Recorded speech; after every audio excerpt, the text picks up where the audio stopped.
Diabetes, diabetes তোরা খুব ভালো করেই জানিস, আগেও ডায়াবেটিস নিয়ে করেছিস, কিন্তু আজকে আমরা যেটা থাকবে সেটা হচ্ছে এই ভিডিওটা 3.5 মিনিটের ভিডিওতে অনেক কিছুই আবার করে রিফ্রেশ হবে। আচ্ছা, ওপরেরটা হচ্ছে নর্মাল ব্লাড ভেসেলস, নিচেরটা ডায়াবেটিস লেখা আছে, তাই এটা ডায়াবেটিস। দুটোর ভিতরে পার্থক্য দেখ। পার্থক্যটা হচ্ছে, ডিফারেন্স যেটা আছে সেটা হচ্ছে এই গ্লুকোজ ওপরে একদম টপে দেওয়া আছে, গ্লুকোজটা কিরকম ভাবে সিম্বল করেছে, লাল গোল, ঠিক আছে। নর্মালে গ্লুকোজ পার্টিকেলস অনেক কম, আর ডায়াবেটিসে গ্লুকোজ পার্টিকেলের সংখ্যা অনেক বেশি, ঠিক আছে। এইটা হচ্ছে ব্লাডের মধ্যে এই কন্ডিশনটা হয়ে আছে। ডায়াবেটিস এরকম, নর্মালে গ্লুকোজ পার্টিকেলস অনেক কম। Type of diabetes, type 1, type 2, basically এই দুটোই। টাইপ 1 মানে হচ্ছে এরকম ডায়াবেটিস যেখানে external source of insulin is required. Type 2 যেখানে external source of insulin not required. Type 1 কে আমরা বলি insulin dependent diabetes mellitus, type 2 কে বলি আমরা non insulin dependent diabetes mellitus. Gestational diabetes মানে ডিউরিং প্রেগন্যান্সি এই ডায়াবেটিসটা হয়। প্রি ডায়াবেটিস মানে হচ্ছে ডায়াবেটিক হবার আগের কন্ডিশনটাকে প্রি ডায়াবেটিক্স বলা হয়।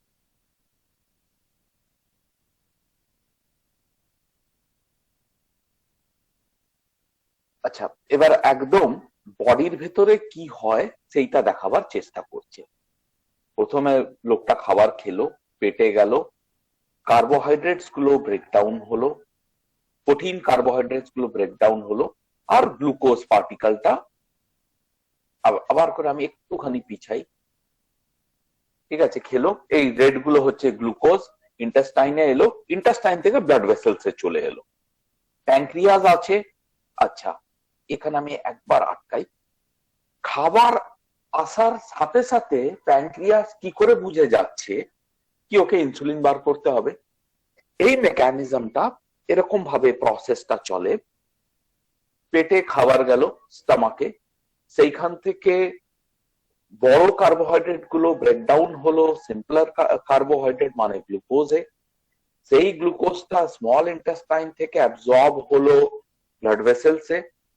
ব্লাড ভেসেলসে এই মুহূর্তে গ্লুকোজের পরিমাণটা বেড়ে গেছে, but there is a deficiency of insulin. এই ব্লাডটাই তো প্যানক্রিয়া হচ্ছে একটা অর্গান, তার ভেতরে যাবে।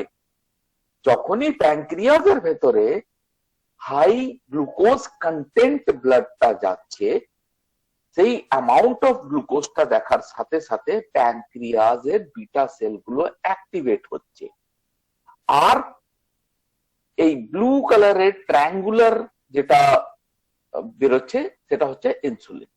সাথে সাথে ইনসুলিন সিক্রিশনটাও ইনক্রিজ করে দিল, আর প্যানক্রিয়াস থেকে ব্লাড ভেসেলস এর ভেতরে ইনসুলিনটা ঢুকে গেল। এই মুহূর্তে গ্লুকোজও আছে আর ইনসুলিনও আছে। আচ্ছা, এখানটাতে একটু পজ করলাম। এটা হচ্ছে সেল, এই পোর্শনটা পুরোটা হচ্ছে সেল, ঠিক আছে।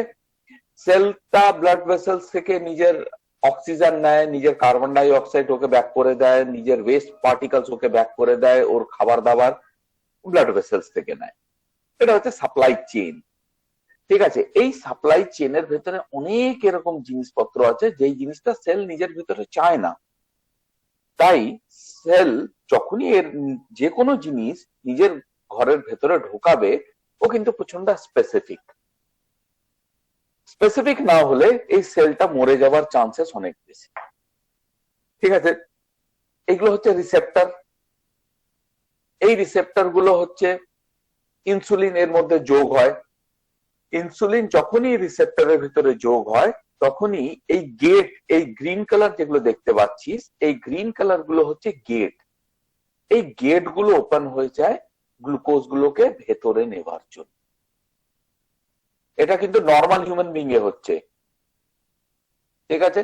দেখ, গ্লুকোজ গুলো, রেড গ্লুকোজ গুলো সেলের ভেতরে ঢুকে যাচ্ছে, আর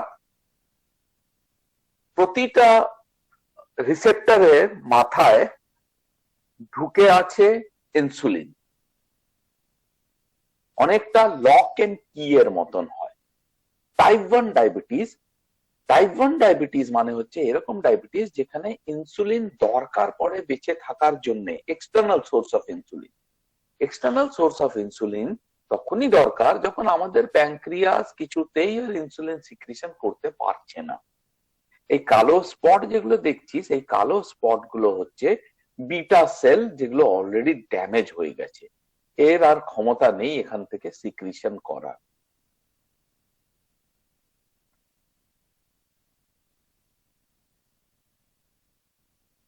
ঠিক আছে, এবার এইখানটাতে দেখ,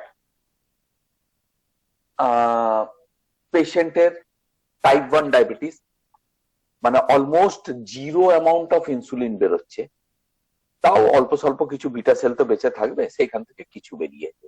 তাহলে যতগুলো রিসেপ্টর ততগুলো কিন্তু ইনসুলিন নেই আমাদের কাছে।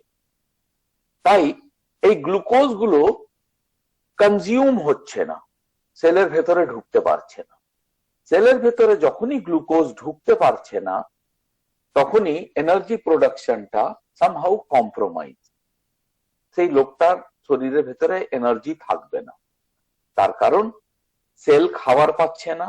সেল যদি খাবার না পায় তো সে তার এনার্জি কোথা থেকে আসবে? আর এনার্জি পার্টিকেলস গুলো যেহেতু ওকে কেউ খাচ্ছে না, ব্লাড ভেসেলস এর ভেতরে ভরে ভরে থাকবে। আচ্ছা, তাও তো পেশেন্টটা কিছুদিন বেঁচে থাকে। ধর একটাই রিসেপ্টর অ্যাক্টিভেট হলো, আর কোন রিসেপ্টরই অ্যাক্টিভেট হলো না, খুব অল্প স্বল্প গ্লুকোজ শরীরের ভেতরে যাচ্ছে। টাইপ 1 আর্লি অনসেট, মানে খুব আগে থেকেই জানা যায়। সিমটমস গুলো হচ্ছে খুব কঠিন অ্যান্ড স্ট্রংলি দেখা যায়। বেঁচে থাকার জন্য দরকার ইনসুলিন ইনজেকশন, নাম হচ্ছে ইনসুলিন ডিপেন্ডেন্ট ডায়াবেটিস। আচ্ছা, এটা একটা নতুন কেস। এই কেসটা হয় আফটার 45, যারা একটু মোটা, যারা খেতে ভালোবাসে আর কোন রকম এক্সারসাইজ করব না এরকম একটা মানসিকতা বানিয়ে নিয়েছে, তাদের কেস হচ্ছে এইটা। ব্লাড ভেসেলস এর ভেতরে দেখ এনার্জি পার্টিকলস মানে glucose ample অ্যামাউন্টে available, triangular insulin ভর্তি, মানে কোনো জায়গায় কোনো কমি নেই। এখানেও দেখ চারিদিকে ইনসুলিন আছে, রিসেপ্টর অ্যাভেলেবল আছে, গ্লুকোজ অ্যাভেলেবল আছে, তাও কিন্তু কাজ হচ্ছে না। কেন হচ্ছে না? তার পিছনে সব থেকে বড় রিজন হচ্ছে এই রিসেপ্টর গুলো ইনসুলিনের থেকে নন সেন্সিটিভ হয়ে গেছে, রেজিস্ট্যান্ট হয়ে গেছে। রিসেপ্টরটা অলরেডি ব্লক ওপরে, তাও যদি ইনসুলিন এখানে ঢুকে পড়ে, নিচেরটা ব্লক, যা হোক করে একটা দুটো রিসেপ্টর চালু আছে, সেইখান থেকে এটা চলছে। এই কন্ডিশনটা টাইপ 2 ডায়াবেটিস এর একটা কন্ডিশন, আর এটাকে বলা হয় insulin resistant diabetes. Insulin resistant diabetes এর জন্য কিছু ড্রাগস আছে, আর সব থেকে ইম্পর্টেন্ট হচ্ছে এক্সারসাইজ করা। তার কারণ হচ্ছে এখানে গ্লুকোজ আছে, এখানে ইনসুলিন আছে, শুধু রিসেপ্টর কাজ করছে না। তো রিসেপ্টরকে অ্যাক্টিভেট করার জন্য এক্সারসাইজ একমাত্র উপায়। অ্যাডাল্ট অনসেট যেটা বললাম কি আফটার 45 এটা দেখা যায়। গ্রাজুয়াল সিমটমস মানে সিমটমস গুলো আস্তে আস্তে ইনক্রিজ হয়, আর যেটা দরকার লো কার্বোহাইড্রেট ডায়েট। ঠিক আছে, তো আশা করি এই পোর্শনটা তোরা বুঝতে পেরেছিস। যদি কোনো কোশ্চেন থাকে একবার জিজ্ঞেস করে নে। স্যার টাইপ 2 ইনসুলিন যেটা থাকে সেটা কি ওই প্রথমে দিকে যেটা হয় মানে যখন ওষুধ দেয় না, বলে এক্সারসাইজ করলে আর খাবার দাবার কন্ট্রোল করলে এটা ঠিক হয়ে যাবে, মানে কন্ট্রোলে হ্যাঁ, থাকবে। হ্যাঁ, এক্স্যাক্টলি। আসলে ব্যাপারটা হচ্ছে টাইপ 2 ডায়াবেটিস মানে ইনসুলিনও আছে শরীরের ভেতরে, কার্বোহাইড্রেটও আছে, মানে গ্লুকোজও আছে। কোনো কারণে সেলগুলো সেই গ্লুকোজটাকে নিতে চাইছে না। তার কারণ হচ্ছে ওই রিসেপ্টর গুলো সামহাউ রেজিস্ট্যান্ট টু ইনসুলিন। এই রেজিস্ট্যান্ট হওয়ার পিছনে রিজন হচ্ছে lack of exercise, high carbohydrate diet, আর কিছু জেনেটিক ফ্যাক্টর থাকতে পারে, কিন্তু মেইনলি হচ্ছে এক্সারসাইজ আর হাই কার্বোহাইড্রেট ডায়েট। এই কারণে ডাক্তাররা বলে কি আপনারা খাওয়াটা কমান আপনি, আর প্লাস কার্বোহাইড্রেট ইনটেকটা কমান, at the same time daily routine এক্সারসাইজটা অবশ্যই করবে। ঠিক আছে, যখনই সে রুটিন এক্সারসাইজের ভিতরে চলে আসছে, রুটিন এক্সারসাইজে আসা মানে কি হচ্ছে, ব্লাড ফ্লোটা ইনক্রিজ হচ্ছে, মাসকিউলার অ্যাক্টিভিটিটা ইনক্রিজ হচ্ছে। মাসকিউলার অ্যাক্টিভিটি ইনক্রিজ হওয়া মানে হচ্ছে মাসল সেল গুলো অ্যাক্টিভেট হওয়া। গ্লুকোজ সবার আগে কিন্তু মাসলসে গিয়ে কনজাম্পশন হয়, কেন কি মাসলসেরই বেশি এনার্জি রিকোয়ারমেন্ট। তাহলে রিকোয়ারমেন্টটা যখন ইনক্রিজ হচ্ছে মাসলস এর ভেতরে, তো রিসেপ্টরস গুলো আবার করে অ্যাক্টিভেট হওয়া স্টার্ট হয়, কিন্তু আগেকার মতন জীবনে পৌঁছাতে পারে না। আচ্ছা, একটা পিপিটি আছে, এই পিপিটিটা স্টার্ট করি, কেন কি আবার তো তোমাদের ক্লাস থাকবে 11টা থেকে, তো আমি 11টার মধ্যেই ছেড়ে দেবো। ডায়াবেটিস, এই ওয়ার্ডটা ডায়াবেটিস মেলাইটাস দুটো ওয়ার্ড দিয়ে হয়েছে। বাপরে, অনেক কিছুই লেখা আছে, আবার আমার পড়তে খুব একটা বেশি ভালো লাগে না।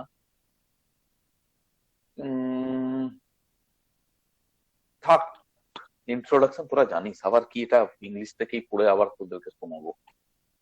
হ্যাঁ, এইটা একটা ইন্টারেস্টিং জায়গা। এই ছবি দুটো, একটা লোক একটা বালতি নিয়ে আছে, 2 ফোঁটা জল পড়ছে, কিন্তু হিউজ অ্যামাউন্ট অফ জলটা বেরিয়ে যাচ্ছে। ঠিক আছে, ডায়াবেটিস এই ওয়ার্ডটা এসছে গ্রিক ওয়ার্ড থেকে, তার মানে হচ্ছে urine, excess amount of urine flow হবে। ঠিক আছে, আর মেলাইটাস এই ওয়ার্ডটা হচ্ছে ল্যাটিন ওয়ার্ড থেকে এসছে, তার মানে হচ্ছে হানি। হানি মানে সুইট ইন টেস্ট, তার মানে যার ইউরিনের ভেতরে গ্লুকোজের পরিমাণ বেশি আছে, অর ইউ ক্যান সে যার ইউরিনটা সুইট ইন টেস্ট, সেই পেশেন্টটাকে আমরা বলবো ডায়াবেটিস মেলাইটাস। তার কারণ হচ্ছে গ্লুকোজ ব্লাডের ভেতরে আছে, সেই ব্লাডের গ্লুকোজ গুলো কোনো জায়গায় ইউজ হচ্ছে না, আলটিমেটলি ব্লাডের ভেতরেই থেকে যাচ্ছে, আর কিডনি ওটাকে এক্সক্রিট আউট করছে গ্লুকোজ পার্টিকেল গুলোকে। তো গ্লুকোজ পার্টিকেল গুলো যখন ইউরিনের সাথে এক্সক্রিট আউট হচ্ছে, তখন ইউরিনটা সুইট। গ্রামে গঞ্জে এরকম ভাবে চেনা যায় কোন পেশেন্টের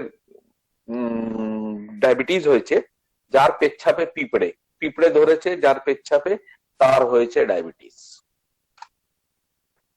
আচ্ছা, আইসিএমআর মানে হচ্ছে Indian council of medical research, তারা একটা স্টাডি করে দেখেছে কি, এটা অনেক বছর ধরেই এই ধরনের স্টাডি গুলো চলছে, কি ইন্ডিয়া হচ্ছে টাইপ 2 ডায়াবেটিস এর জন্য আইডিয়াল জায়গা।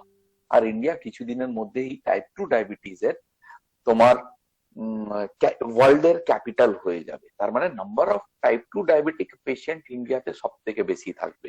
তার পেছনে রিজন সিডেন্টারি লাইফস্টাইল। আমরা না ওয়েস্টার্ন হতে পারলাম, না আমরা ইস্টার্ন থাকতে পারলাম, আমরা মাঝামাঝি জায়গায় ঝুলে যাচ্ছি।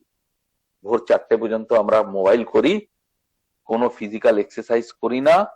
এই গ্রুপে 22 জন আছি এই মুহূর্তে, গ্যারান্টি দিয়ে বলছি কেউ ফিজিক্যাল এক্সারসাইজ করে না। আমি করি রোজ। না স্যার, খেলি। আচ্ছা, তাও এই কয়েকদিন ধরে খেলছিস হয়তো, কিন্তু খাবারে তোদেরকে হাই কার্বোহাইড্রেট ডায়েট না হলে চলবে না, তাই না? মাছ, মাংস, ডিম, এই 3টে না হলে কি আর খাওয়া যায়? নাহলে কি আর বাঙালি বলবে আমাদেরকে? যাই হোক, সেটা ঠিক, মাছ না হ্যাঁ হলে না? কি আর চলে? হ্যাঁ, স্যার, বাঙালি মানেই তো খাদ্য রসিক, এটা এই তো যে কথা। এই যে সামনে লোকটা বাঙালি। হুম, স্যার অনেক করে ভক্ত হতে হবে স্যার। হ্যাঁ, এই যে বাঁদর থেকে মানুষ হলো, ঠিক আছে, মানুষের পরে সে বাঙালি হলো। স্যার, ওর হাতে কি ওয়াটারমেলন জুস রয়েছে? না রে, ওটা ওয়াটারমেলন জুস না, ওটা Rooh Afza juice, high in glucose ওটা, কিংবা তুই কোক বলতে পারিস। ঠিক আছে, কেন কি স্ট্র দিয়ে তো বিয়ার খায় না, নাহলে বিয়ারই বলতাম। তো এই বাঙালিটার অবস্থা হচ্ছে এইদিকে এগিয়ে যাচ্ছে, এইদিকে ডায়াবেটিসের ঘরটা। ঠিক, তাহলে টাইপ অফ ডায়াবেটিস যেটা তোরা জানিস, হাবার করে বলার কোনো মানে হয় না। প্যাঙ্ক্রিয়াস থেকে ইনসুলিন বেরোয়, গ্লুকাগন বেরোয়, আলটিমেটলি সেইখান থেকে তোর আমাদের গ্লুকোজটাকে কন্ট্রোল করা হয়। ইটিওলজি মানে হচ্ছে রিজন। আচ্ছা, যে কোনো ডিজিজের নাম্বার ওয়ান রিজন আমি এখনো বিশ্বাস করি কি দেয়ার ইজ নো রিজন, মানে কোনো রিজন, মানে আননোন, মানে রিজনটা কেউই জানে না এখন পর্যন্ত, আমরা ডিসকভার করতে পারিনি কেন ডায়াবেটিসটা হয়। হ্যাঁ, প্রথম রিজন হচ্ছে আননোন। নাম্বার টু থেকে স্টার্ট হয়, কারোর বিটা সেল খারাপ হয়ে গেল, কারোর কিছু হলো, এই ধরনের অনেক কথাবার্তা আছে, এগুলো যা মনে আসবে সব লিখে দিবি। আচ্ছা, action of insulin, it works in the following way. কিভাবে কাজ করছে, প্রথমে তো যেটা বললাম, ওই তোর ভিডিওটা দেখতে দেখতে খাবার পরে কার্বোহাইড্রেট গুলো স্মল পার্টিকেলস এ ব্রেকডাউন হচ্ছে, সেটাকে আমরা গ্লুকোজ বলছি। প্রোটিন গুলো অ্যামাইনো অ্যাসিডস এ ব্রেকডাউন হচ্ছে। তারপরে এই খাবারগুলো যখন ব্লাডের ভেতরে যাচ্ছে, ব্লাড স্ট্রিমের ভেতরে, তখন গ্লুকোজ লেভেল ইনক্রিজ হয়ে যাচ্ছে। এই গ্লুকোজ লেভেলটাই ইনসুলিন সিক্রিশন করার জন্য রেসপন্সিবল, বিটা সেলকে অ্যাক্টিভেট করছে, ইনসুলিন বেরোচ্ছে, সেই ইনসুলিন গুলো রিসেপ্টরের মাধ্যমে অ্যাক্ট করে সেলের ভেতরে গ্লুকোজ ঢোকাচ্ছে। এটা হচ্ছে অ্যাক্টিভিটি। যদি ছবি আকারে তোমরা লিখতে চাও কিংবা বানাতে চাও, তুমি এইটা বানাতে পারো। পরীক্ষায় মার্কস তারাই বেশি পায় যাদের লেখার সাথে একটা ছোট্ট করে ছবি দেয়া থাকে, আর এই ছবিটা আন্ডারস্ট্যান্ডিং লেভেলটা অনেকটা ইনক্রিজ করে দেবে। এই ছবিটাকে দেখার আগে সবার আগে দেখতে হবে ডান দিকে ওপরে কি লেখা আছে। ব্ল্যাক ডট সেটা হচ্ছে ইনসুলিন, ট্রায়াঙ্গেল হচ্ছে গ্লুকোজ। আমরা ভিডিওতে উল্টো দেখেছিলাম, ডট গুলো ছিল গ্লুকোজ আর ট্রায়াঙ্গেল ছিল ইনসুলিন, এই ছবিটাতে উল্টো হয়ে আছে। ঠিক আছে, তো কনফিউশন বাড়াবে না নিজের। গ্যাস্ট্রোইন্টেস্টাইনাল ট্র্যাক্ট এর স্টমাক তো সবাই দেখেই চিনে যাচ্ছে, খুব ভালো কথা। সকালবেলা খেয়েছিল ব্রেডটা খাওয়ার সাথে সাথে কিছুক্ষণ পরে ব্রেডটা ডাইজেস্ট হলো, গ্লুকোজে কনভার্ট হলো।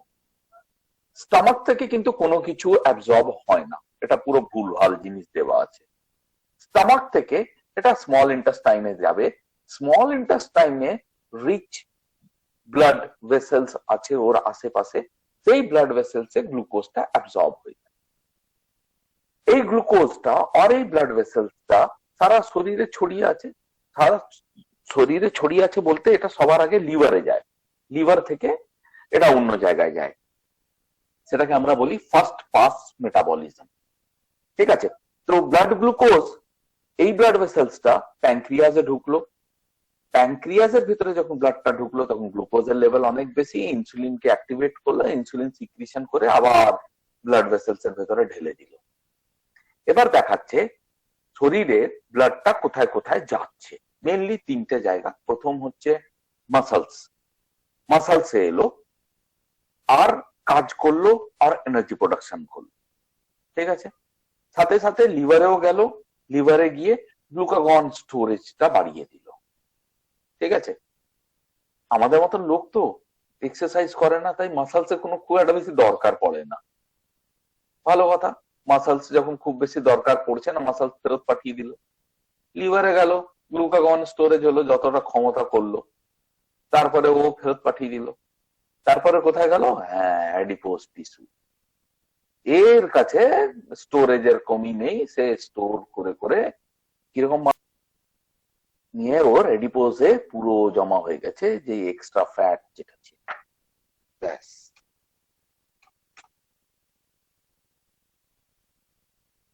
ঠিক আছে। তো এটা হচ্ছে, এই ছবিটা খুব ইম্পর্টেন্ট, এটা যদি তোমরা বানাও পরীক্ষাতে খুব ভালো লাগবে। সেম জিনিস লেখা আছে, আর নাথিং নিউ, এর মধ্যে। তো এই স্লাইডটায় আমি আর যাচ্ছি না, এটাতেও আবার সেমই আছে, তাও আমি একবার দেখিয়ে দিই।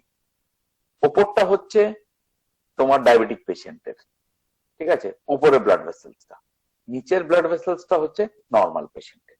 আগে নর্মালটা দেখি, এটা প্যানক্রিয়াস, এখানে গোল গোল ইনসুলিন হচ্ছে ইয়েলো কালারের, ইনসুলিন গুলো ব্লাডে গেল, গ্লুকোজ গুলো সেলের ভেতরে ঢুকলো, সেল খুব তৃপ্তি করে খেলো, তৃপ্তি করে খাওয়ার জন্য ব্লাড ভেসেলস এর ভেতরে দেখবে তিনটেই হেক্সাগন আছে, এই হেক্সাগন হচ্ছে তোমার গ্লুকোজ। ওপরের পোর্শনটা ডায়াবেটিক, এই বেচারার কাছে ইনসুলিন নেই, সেল খাবার দাবার পায়নি, সেলের মুখটা শুকিয়ে আছে, আর হেক্সাগোনাল গ্লুকোজ ব্লাডের ভেতরে ঘোরাফেরা করে যাচ্ছে, কিছুতেই ইউজ করতে পারছে না।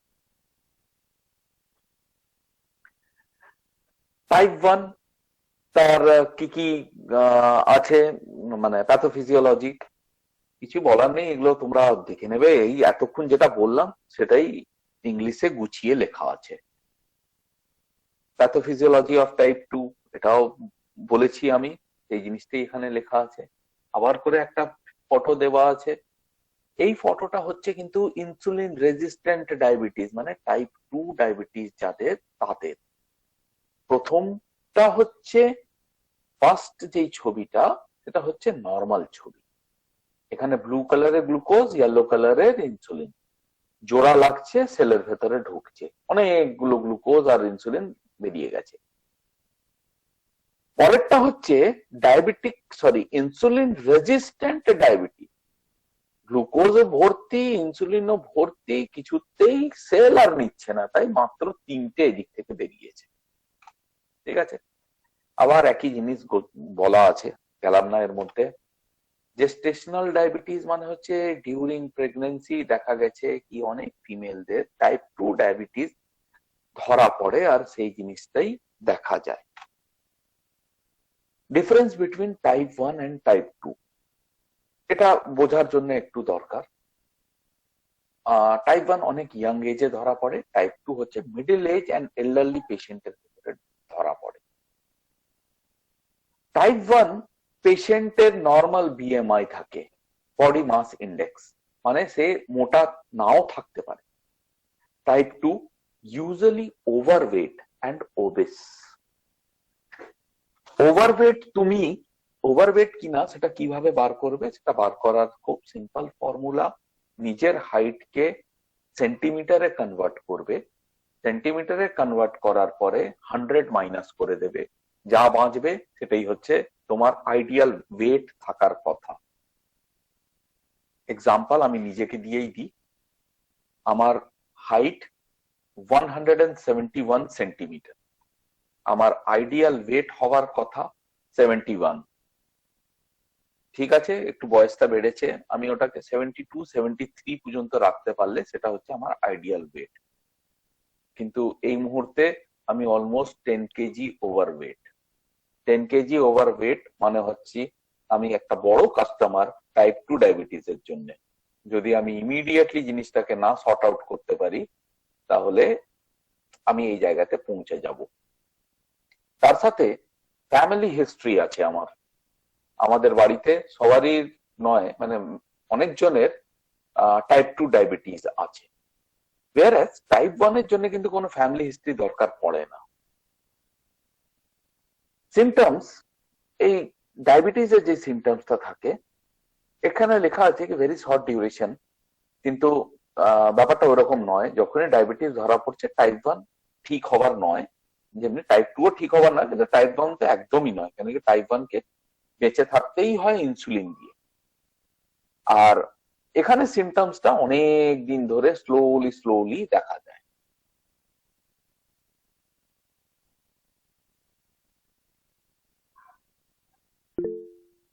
কোমা, আচ্ছা, insulin required, insulin not necessarily provided, ঠিক আছে। এগুলি হচ্ছে কয়েকটা এক্সাম্পল, এর ভিতরে একটা পোর্শন আছে আমি ঠিক বুঝতে পারিনি, can prevent with diabetic coma, আমি এক্স্যাক্টলি এটার সাথে ওয়ার্ডটা মেলাতে পারলাম না, দুটো আলাদা জিনিস।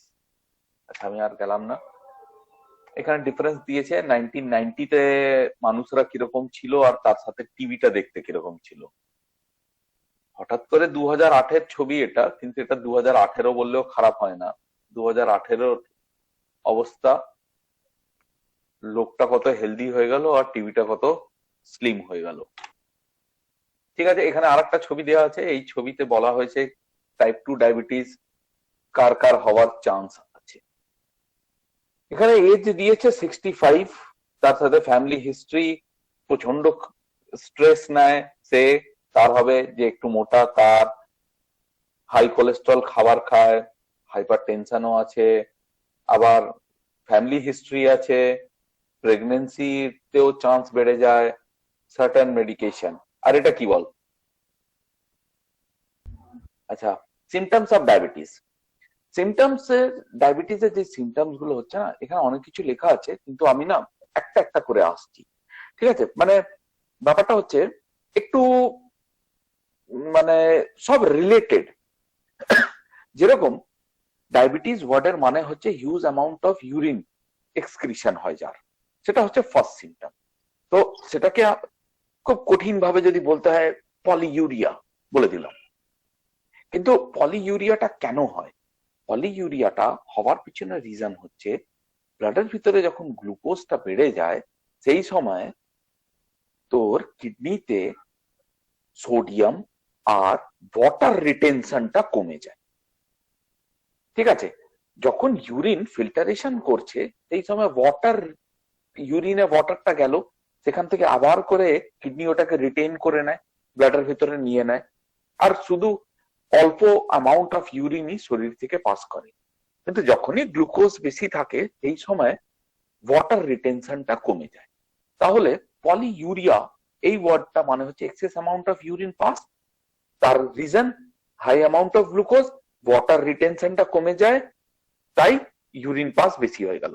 এবার এখানে ভাব, যদি ওয়াটার রিটেনশনটা কমে যায় তার মানে ব্লাড ভলিউম কমে গেল। ব্লাড ভলিউম কমে যাওয়া মানে হচ্ছে ইমিডিয়েটলি সেই পেশেন্টটাকে জল খেতে হবে, সেটা অটোমেটিক্যালি শরীরের চাহিদা হয়ে যাবে। প্রথমে টয়লেট, তারপরে সেটাকে কম্পনসেট করার জন্য তোমাকে জল খেতে হচ্ছে। ঠিক আছে, দুটো জিনিস হয়ে গেল। 3 নম্বর জিনিস হচ্ছে সেল তো খাবার পাচ্ছে না। একটা লোক যদি খাবার না পায় সে তো কান্নাকাটি করবেই, আর সেই কান্নাকাটি করার জন্য সে ব্রেনকে মেসেজ পাঠাবে। ব্রেন যখনই মেসেজ পাবে কি বেটা খাবার পাইনি, ওর মালিক ওকে 3 দিন ধরে খাবার দেয়নি, তখনই ব্রেন শরীরকে বকবে আর বলবে কি তুমি ভাত খাও। তাহলে অ্যামাউন্ট অফ খিদেটাও অনেক বেড়ে যায়। তো বেশি ইউরিন, বেশি জল টেস্টা আর বেশি খাবার, এই 3টে জিনিস হলো। আচ্ছা, ভালো কথা। এই 3টে একটা, এটা গেল একটা পোর্শন, যে 3টে আমি বললাম। তারপরে যেগুলো আছে সেইগুলো হচ্ছে অনেকটা একটা সিম্পল কনসেপ্টের উপরে বেস করে। কনসেপ্টটা হচ্ছে প্রত্যেকটা সেলের জন্য খাবার হচ্ছে গ্লুকোজ, ঠিক ওই রকমই গ্লুকোজ মাইক্রো অর্গানিজমের জন্য খাবার। তাই যদি কেউ খাবার পায় সে তো মোটা হবেই আর বেশি ছড়াবেই। আচ্ছা, এবার একটা একটা করে যাচ্ছি। ঠিক আছে, সিমটমস অফ ডায়াবেটিস যেটা লেখা আছে একদম নিচে আয়। Loss of feeling in the feet or tingling feet, এটা হচ্ছে হাই গ্লুকোজ লেভেল ব্লাডের ভিতরে যখন থাকবে তখন নার্ভ এন্ডিং গুলোকে নষ্ট করবে। Number 2, slow healing cuts or bruises, মানে হচ্ছে কি যেখানে কেটে যাবে, ছিঁড়ে যাবে, সেইখানটাতে জোড়া লাগতে সময় লাগবে, সেইখানে একটু হিল হতে টাইম লাগবে। Because high glucose level in blood, micro organism বেশ ভালো করে খাবার দাবার পাচ্ছে, সুন্দরভাবে ওখানে বসে আছে। Expected weight loss, unexpected weight loss, তার মানে হচ্ছে সেলগুলো তো খাবারই পাচ্ছে না ইনসুলিন না থাকার জন্য। সেল যখন খাবার পাচ্ছে না তখন সেল তো রোগা হবেই, আর সেল রোগা যদি হয় তাহলে মানুষটা তো রোগা হবেই। ড্রাই অ্যান্ড ইচি স্কিন, তার কারণ হচ্ছে ভাই এত বেশি ইউরিন পাস আউট হচ্ছে, তাহলে ব্লাড ভলিউম তো কমে যাবে। ব্লাড ভলিউম কমে যাওয়া মানেই হচ্ছে তো স্কিনের ওপরে ময়েশ্চারটা কমে যাওয়া। ঠিক আছে, recurring skin gum or bladder infection, infection মানে হচ্ছে মাইক্রো অর্গানিজম সেখানেই বাড়বে যেখানে গ্লুকোজ আছে, আর এই কারণেই গাম মানে হচ্ছে মাড়ি, ব্লাডার ইনফেকশন মানে urinary bladder infection and skin, এই স্কিন, গাম আর ব্লাডার ইনফেকশন, এই সব তিনটে জায়গাতে মাইক্রো অর্গানিজম সব থেকে বেশি থাকে আমাদের শরীরে। আর এখানে ইনফেকশনটা হবে। ফিলিং টায়ার্ড, একটা লোক খাবার পাচ্ছে না, তো সে তো টায়ার্ড হবেই। Increase thrust or need to urinate, এটা বলে ফেলেছি, আগেই বলে দিয়েছি। ব্লারি ভিশন, ব্লারি ভিশন মানে হচ্ছে চোখে ঝাপসা দেখছে। আচ্ছা, সিমটমস এর কঠিন কঠিন নামগুলো এবার দেখে নাও। Polyuria, polydipsia, polyphagia, weight loss, fatigue. আচ্ছা, একটা কন্ডিশন আছে হাইপোগ্লাইসিমিয়া, আর একটা কন্ডিশন হচ্ছে হাইপারগ্লাইসিমিয়া। হাইপার মানে বেশি, হাইপো মানে কম। যখন ব্লাডে নর্মাল গ্লুকোজ লেভেল থেকে কমে যায় তখন সেটাকে আমরা হাইপো বলি, আর উপরটাকে হাইপারগ্লাইসিমিয়া বলি। হাইপো কিন্তু বেশি ডেঞ্জারাস। আচ্ছা, একটা লোক কিভাবে বুঝবে তার সুগার হয়েছে আর ডায়াবেটিস হয়েছে? ওকে ফাস্টিং ব্লাড সুগার করতে হবে, পোস্ট প্যারান্ডাল করতে হবে, মানে খাবার 2 ঘন্টা পরে। HbA1c করাতে হবে, লিপিড প্রোফাইল করাতে হবে। লিপিড প্রোফাইল বেসিক্যালি ইনডাইরেক্টলি জড়িত, ডাইরেক্টলি নয়। আচ্ছা, ফাস্টিং ব্লাড গ্লুকোজের লেভেল হচ্ছে 110 হচ্ছে নর্মাল। প্রি ডায়াবেটিক যারা আছে তাদের হচ্ছে 110 থেকে নিয়ে 126 পর্যন্ত। আর 126 এর উপরে যদি কাউরির ফাস্টিং গ্লুকোজ থাকে তাকে আমরা ডায়াবেটিক হিসাবে ধরবো। ভাত খাবার পরে পোস্ট প্যারান্ডাল বলে যেটাকে, PP blood sugar post prandial ডে নর্মাল হচ্ছে লেস দেন 140 থাকতে হবে। প্রি ডায়াবেটিক হচ্ছে 200 থেকে 140 এর ভেতরে থাকলে তাকে আমরা বলবো কি ভাই তুমি বর্ডার লাইন কেস, তোমার যে কোনো সময় ডায়াবেটিস হতে পারে। আর ডায়াবেটিক মানে হচ্ছে যার 200-র উপরে হয়ে গেল mg/dl। HbA1c, HB মানে হচ্ছে হিমোগ্লোবিন। হিমোগ্লোবিনের লাইফ পুরো স্প্যানটা হচ্ছে 120 ডেজ।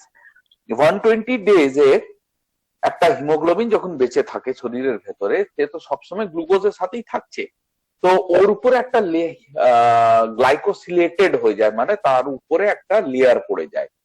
সেই হিমোগ্লোবিন গুলোকে দেখে আমরা একটা এস্টিমেট করতে পারি কি এই লোকটা লাস্ট 3 মাসে কি রকম ভাবে নিজের ডায়াবেটিসটাকে মেনটেন করেছে। যদি ভ্যালুটা 4 থেকে 6 এর মধ্যে আসে তাহলে আমরা বলবো কি বাহ, পেশেন্টটা দারুণ ভাবে নিজের ডায়াবেটিসটা মেনটেন করেছে, or the patient is non diabetic. যদি 6.1 থেকে 7 এর ভেতরে থাকে তাহলে বলবো কি সে হচ্ছে বর্ডার লাইন কেস। আর যদি 7 এর উপরে থাকে তাকে বলবো পুয়ার কন্ট্রোল, সেই বেটা হচ্ছে ডায়াবেটিক। লিপিড প্রোফাইল তোরা ভালো করে জানিস, LDL, VLDL, HDL, serum triglyceride and total cholesterol. LDL মানে লো ডেন্সিটি লিপোপ্রোটিন, VLDL মানে হচ্ছে very low density lipoprotein, HDL মানে হচ্ছে হাই ডেন্সিটি লিপোপ্রোটিন। একমাত্র এটাই good cholesterol. Serum triglyceride and total cholesterol, এখানে ভ্যালু গুলো দেওয়া আছে। সেই ভ্যালু গুলো LDL এর ক্ষেত্রে হচ্ছে 100 এর বিলো 100 থাকতে হবে, ঠিক আছে LDL। সিরাম ট্রাইগ্লিসারাইডেও ভ্যালু হচ্ছে 150 এর নিচে থাকতে হবে নর্মাল। HDL হচ্ছে 40 প্লাস থাকতে হবে, তাহলেই কিন্তু ভালো, 40 নিচে থাকলে চলবে না। HDL সামুদ্রিক মাছ, ইলিশ মাছের ভেতরে অনেক বেশি। সালমন মাছ হচ্ছে ওমেগা 3 ফ্যাটি অ্যাসিডের জন্য রিচ, ওর মধ্যে HDL পাওয়া যায়। আখরোট আর আলমন্ডের ভেতরে আছে। আচ্ছা, কিছু কেসেস দেওয়া আছে যেগুলোতে মানে বেশি দেখা গেছে ডায়াবেটিক, যারা স্মোকার, যাদের হাইপারটেনশন আছে, যাদের HDL লেভেলটা কম, ফ্যামিলি হিস্ট্রি আছে করোনারি আর্টেরিয়াল হার্ট ডিজিজের, আর এজ 45 অ্যাবভ। ট্রিটমেন্ট গাইডলাইন এটা ঠিক আছে, ভুলভাল জিনিস। আচ্ছা, কমপ্লিট ফিজিক্যাল এক্সামিনেশন করতে হবে, তার ব্লাড প্রেসার চেক করতে হবে, বডি মাস ইন্ডেক্স দেখতে হবে, আইস মানে ওর ক্যাটারাক্ট হয়েছে কিনা কিংবা রেটিনোপ্যাথি হয়েছে কিনা, পায়ে দেখতে হবে সেন্সেশন পুরোপুরি আছে কিনা, পেরিফেরাল নার্ভস গুলোকে চেক করতে হবে, আর ইউরিনোলাইসিস করতে হবে। ম্যানেজমেন্ট হচ্ছে diabetic diet and exercise. B নাম্বারটা হচ্ছে ওষুধ খাও, 3 নম্বরটা হচ্ছে যখন ওষুধও কাজ করে না তখন ইনসুলিন নাও। ডায়েটে কি করতে হবে? ডায়েটে তোমাকে খুব কন্ট্রোলড ওয়েতে লো গ্লাইসেমিক ইন্ডেক্সের ফুড গুলো খেতে হবে, যার কার্বোহাইড্রেট কন্টেন্টটা কম সেরকম খেতে হবে। আর এরকম খাবার খেতে হবে যেখানে লিপিডস নেই, এটা একটা ছবি দিয়ে বোঝাবার চেষ্টা করা হয়েছে কি তোমাকে কি কি খেতে হবে। নিচের পোর্শনটা বেশি, ওপর থেকে নিচে নামলে হবে না, নিচ থেকে উপরে উঠতে হবে। নিচে দেওয়া আছে grains, beans, starchy vegetables, 6 or more servings, মানে 6 বার খেতে হবে। ঠিক আছে, তারপরে ভেজিটেবলস আছে, ফ্রুটস আছে, মিল্ক আছে 2 to 3 সার্ভিং, মিট অ্যান্ড কি মানে আমি এরকম ভাবে বুঝবো, এটা একটুখানি অত কঠিন হয়ে গেছে আমার জন্য। তারপর হচ্ছে কি তোমাকে ভাই ব্যালেন্স ডায়েট খেতে হবে, তার ভেতরে এই খাবারগুলো যেন থাকে আর পরিমাণটা এরকম ভাবে থাকে। দুধ অল্প, ভেজিটেবলস একটু বেশি, ফ্রুটস একটু বেশি আর কি বলে গ্রেনস থাকতে হবে। এক্সারসাইজ করতে হবে, সকালে উঠে ছুটতে হবে, না হলে বিকেলে ইভিনিং ওয়াক করতে হবে, নিজের পোটেনশিয়াল অনুসারে এক্সারসাইজ করতে হবে। আচ্ছা, নট ইম্পর্টেন্ট। হ্যাঁ, টাইপ 2 ডায়াবেটিস মানে হচ্ছে পেশেন্ট ওবিস। ওবিস মানে হচ্ছে ওয়েট লস করতে হবে, স্মলার মিল খেতে হবে, ফিজিক্যাল অ্যাক্টিভিটি করতে হবে, রেগুলার ব্লাড মনিটরিং করতে হবে। ম্যানেজমেন্ট অফ টাইপ 1, ইনসুলিন নিতেই হবে, মিল প্ল্যান ঠিকঠাক হতে হবে, ব্লাড গ্লুকোজকে মনিটর করতে হবে। ম্যানেজমেন্ট অফ টাইপ 2 সেম জিনিসই আছে, কিন্তু এই 3 নম্বর যেই প্যারাগ্রাফটা বেশি বড় লেখা আছে, এই প্যারাগ্রাফের ভেতরে দেখ এখানে কমপ্লিকেশনস গুলো দেওয়া আছে। কমপ্লিকেশনস মানে হচ্ছে retinopathy, neuropathy, nephropathy, cardiovascular diseases and other complications.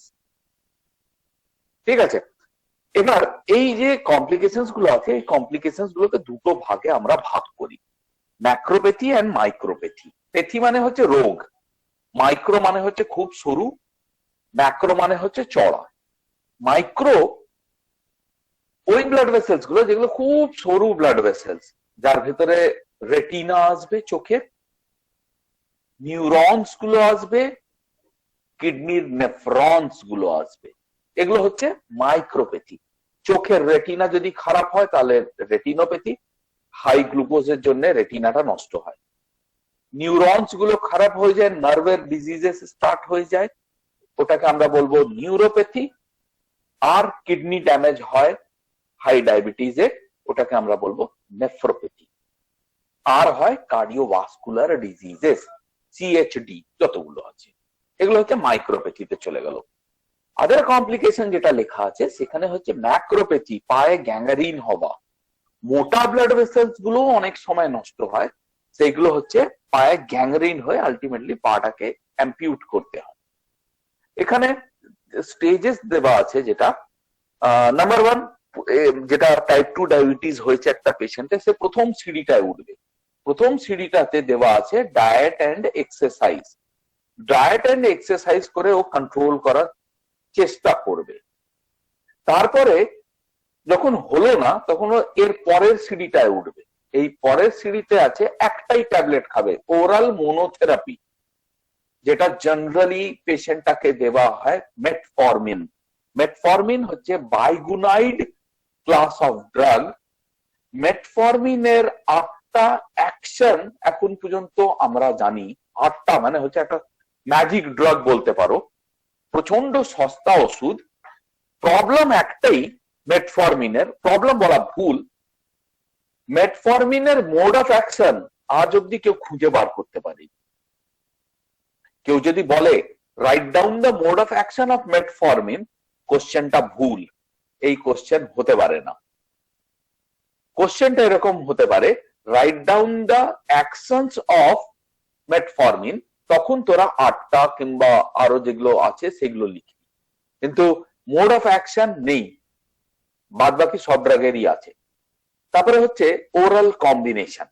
Oral combination মানে হচ্ছে এই ট্যাবলেটটাকে তুই মেটফরমিনই ধরে নে।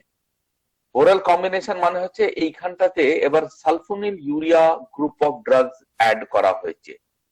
সালফোনিল urea group of oral combination দিতে হবে মেটফরমিনের সাথে একটা sulfonylurea class of drug. Sulfonyl ইউরিয়ার কাজ হচ্ছে প্যানক্রিয়াস থেকে চিপে চিপে ইনসুলিন বার করা। ঠিক আছে, প্যানক্রিয়াস তো আছে, তার ভিতরে অল্প স্বল্প ইনসুলিনও বেঁচে আছে, সেটাকে চিপে চিপে বার করা হচ্ছে সালফোনিল ইউরিয়ার কাজ। তার ভেতরে একটা দুটো এক্সাম্পল বলছি, গ্লিমিপারাইড, গ্লিবেনক্লামাইড অ্যান্ড গ্লিক্লাজাইড, এগুলো হচ্ছে কয়েকটা ড্রাগ। আচ্ছা, তারপরে একদম মাথাতে ছিল তিনটে জিনিস দেওয়া ছিল, একটা ট্যাবলেট ছিল, একটা ক্যাপসুল ছিল, একটা ইনজেকশন ছিল। ট্যাবলেট হয়ে গেল মেটফরমিন, ক্যাপসুলটা হয়ে গেল সালফোনিল ইউরিয়ার মতন কিছু ড্রাগ, আর ইনজেকশন মানে হচ্ছে ইনসুলিন। ঠিক আছে, এই করে ম্যানেজ করার চেষ্টা।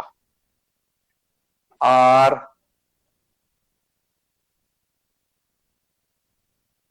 আর তো সেরকম ভাবে যতক্ষণ পর্যন্ত আসছে না, হ্যাঁ, 5 ক্লাসেস।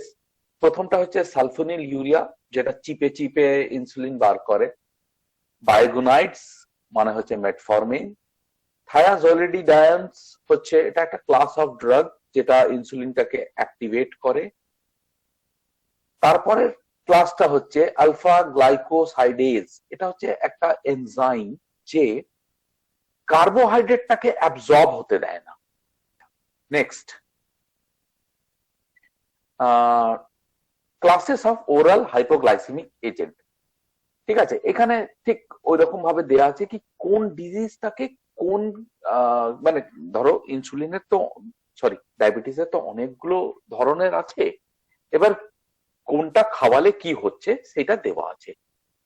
যেমনি হচ্ছে প্রথমটা দেওয়া আছে টার্গেট ইনসুলিন সিক্রিশন, যেরকম হচ্ছে সালফোনিল ইউরিয়া ইনসুলিন সিক্রিশন বাড়াচ্ছে। ম্যাগলিটিনিয়েন্টস যেগুলো আছে, রিপাগ্লিনাইড, এটা যেটা আমি বলতে পারিনি এর আগের স্লাইডটাতে, এখানে দেখে বুঝতে পারছি কি এও ইনসুলিনটাকে সিক্রিশনটাকে বাড়িয়ে দেয়।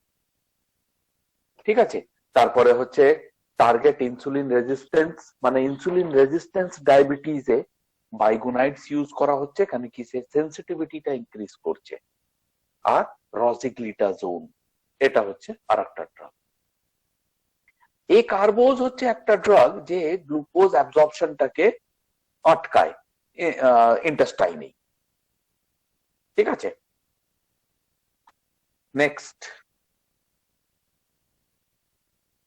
আচ্ছা, আমার মনে হয় না কি আর আমার পড়াবার দরকার আছে, এইখান থেকে কিন্তু তোরা কোলজিতে পড়বি এই পোর্শনটা কোলজিতে বেশ ভালোভাবেই